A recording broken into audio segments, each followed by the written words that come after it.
Hi there, I'm Cheryl. Welcome to Jelly Printing with Alcohol Inks.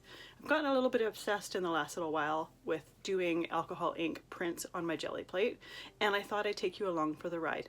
Let's go see what we're going to do in this class. Now, for the first several videos of this class, we're going to be using our jelly plate with alcohol inks and different mediums like stamps, alcohol markers, creating different prints. So the idea behind this is to create a lot of prints for us to choose from to create our cards. The last part of the class, I'm going to be showing you how to use those jelly prints in creating several cards. Now, I made 13 samples with jelly prints, but they can be divided into 4 different categories. One is using stamping and embossing. The other is using texture paste and different techniques with that.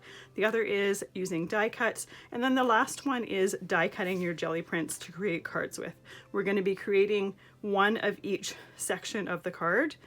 But just remember, just because we're doing cards in this class does not mean that you are only tied to doing cards with your jelly prints. You can use them for art journaling, mixed media, you can use them for scrapbooking, embellishments for whatever, or I created this mixed media project here that is being posted on YouTube. I'll put a link to it in the supply list. Like I just said, there's a supply list that comes with this class. It'll show all the different samples of cards that I've created and the supplies that were used with each, just to give you an idea of some of the things that you can do with your jelly prints once you've created them.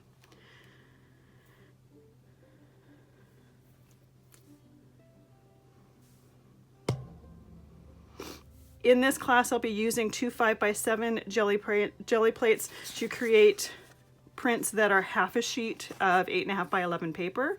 You could also use an 8 by 10 jelly plate as well, and then just cut them down to size to create whatever it is that you're wanting to create with your prints. Now let's go have some fun.